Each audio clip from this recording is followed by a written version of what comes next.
اتعرف باسم حضرتك؟ كمال محمد الشام. طيب احنا بما ان احنا النهارده في قريه ابو علي، عايزين نعرف اهم المشاكل اللي تواجه القريه. المشاكل في ابو علي بالنسبه يعني للعامه، بالنسبه للبلد كلها تعتبر الزباله كلها يعتبر ما بتشالش. دي نقطه. النقطه الثانيه اللي بيجي ياخد الزباله بيجي بعد ما كان الاشتراك 3 جنيه يبقى 4 جنيه، النهارده بقى بياخد مني 5 جنيه وما بيشيلش الزباله. تمام. ولو بصيت تلاقي الناس اللي هم بيشيلوا الزباله ماشيين بالعربيه والزباله بتترمى بيهم منهم على الارض تاني، يبقى احنا كده ما عملناش اي حاجه. يعني بننظف مكان وفي مكان تاني بيفضل زي ما هو واولها قدامك اهيت. يعني لسه متشاله دلوقتي عشان رئيس مجلس مدينه موجود، فطبعا البلد يعني بالنسبه للصرف الصحي، الصرف الصحي في ابو علي زباله. البلد لما بتيجي بتتصدر منها المجاري بتتصدر على مستوى البلد كلها مش مستوى شارع بس. يعني ما بتعرفيش حضرتك تخش بيتك، ولو يعني كل ده مفيش. بنيجي ندور على المسؤولين قاعدين ومفيش حد بيدور لا مجلس محلي ولا مجلس مدينه ولا حد بيدور علينا ولا اي حاجه. زباله صح يعني.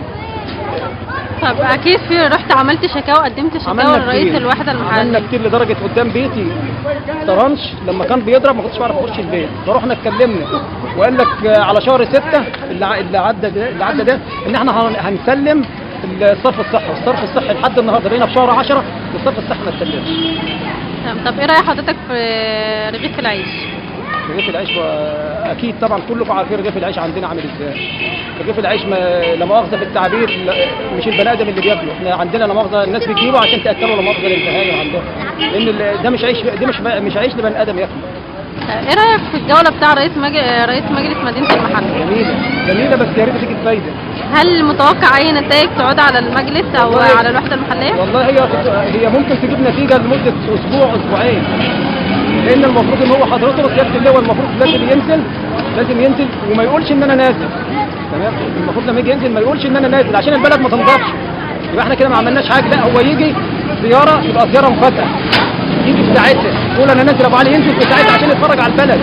ما نقعدش نجمل له في البلد زي ما حضرتك شايفه كده، الزباله اتشالت وكل حاجه اتشالت، انما في صرف صحي في قلب البلد في الشارع العمومي لحد دلوقتي عطلان، والميه مبهدله الطريق هناك. طيب ايه المشاكل السريعه اللي عايزه تتحل في الحال؟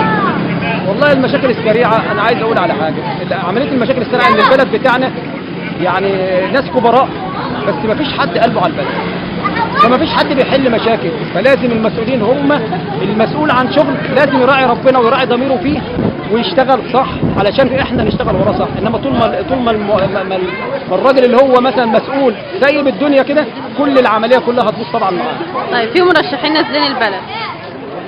لسه ما فيش حد لحد دلوقتي. موضوع المرشحين بيجي، وبعدين المرشح بيجي لنفسه بس. المرشح من ده بيجي يقول انا عايز اعمل وهعمل.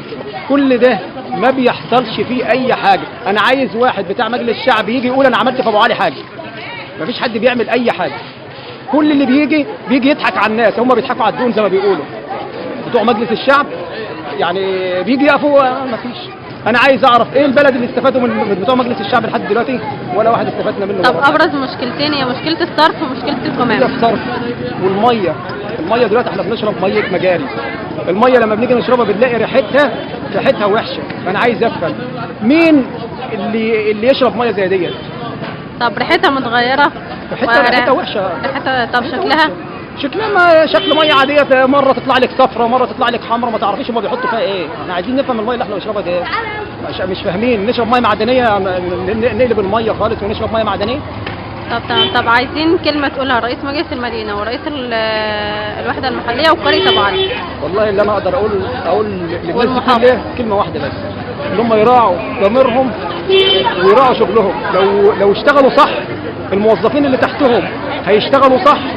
اصبح ان احنا لازم هناخد حقنا في الدوله دي، انما لكلهم. لان لو رئيس مجلس المدينه اشتغل صح وراعى ضميره وراح لمجلس المحلي هينزل ويشوف البلد. لان رؤساء مجلس المحلي احنا ما بنشوفهمش. الراجل بيجي يعدي الصبح وهو جاي من المنطقه هنا بيشوف الزباله ما بيقولش اي حاجه عليه. ما بيبعتش الجرار يشيل العربيه. ما بيبعتش الجرار يشيل العربيه بتاعت الزباله بيسيبها. انما النهارده اتشالت الزباله.